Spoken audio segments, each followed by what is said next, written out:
قبيحة جدا. ذكرت قصة قبل فترة، حد من الشباب شال زوجته يزوروا يعني زميلتها وزوجة صديقة زايد عندهم مولود. فمن دخلت هي هناك، طلعت لها طقم ذهب، قالت هذه هدية من أبو فلان بمناسبة ماله يعني المولود. توذيك يعني تحسست. أنا ما أعرف عاد كم واحد عندي ما جاب لي حتى عطر، هذه جاب لها ذهب. ما ضمتها في فؤادها، بس ريازها يقول دخلت السيارة وبمرة قالت الدنيا أرزاق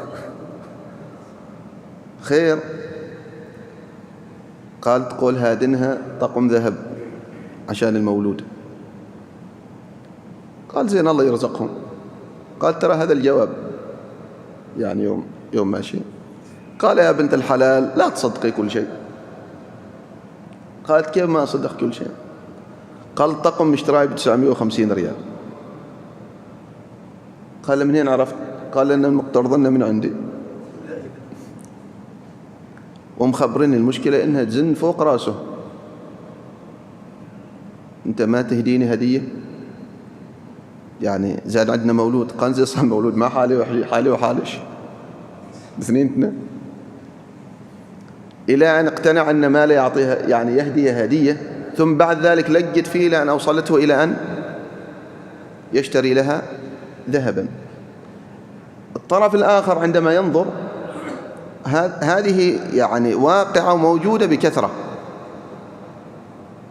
لماذا الناس يشاركون هذه الأشياء ولا يصدق؟ الآن خاصة في زمن التواصل الاجتماعي هذا.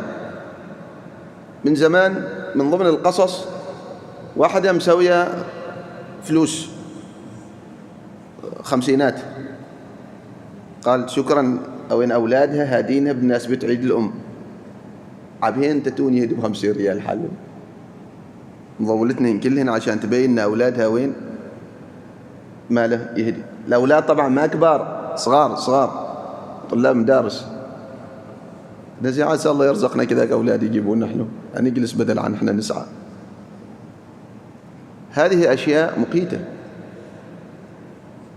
ومن الاستحالة ان يعيش الناس كلهم في نفس الطبقة المعيشية، لا بد أن يتفاوتوا ليتخذ بعضكم بعضا سخريا. الله سبحانه وتعالى جعلها قاعدة في الحياة. على مستوى العائلة أنت وإخوانك لستم في نفس الحالة الاجتماعية، منهم من هو ميسور منهم غير ميسور. ليس من المروءة ولا من الذوق ولا من الأدب أن تنشر ما تعيشه وأخوك وأولاده يتحسرون، وتلك المرأة تتحسر تقول هذا رزقي أنا يوم طاح لي فلان.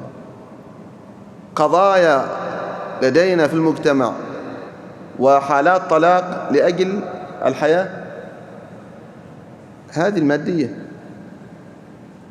من القضايا طلبت الطلاق من زوجها بعد سنة. ايش في الزوج؟ قال ما في شيء، لكن احسه ما يجيني وحده ويقول لي خلينا نطلع نتعشى برا. هذا السبب،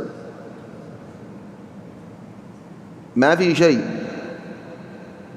القضايا التي اذكرها ما يعني مررت بها بنفسي. واحدة طلبت الطلاق بعد الملكة لأنها وين شافت يرسلها ما يعرف يكتب سيده، عندها أخطاء إملائية. تعلموا نحو. أي عن طيح فيكم.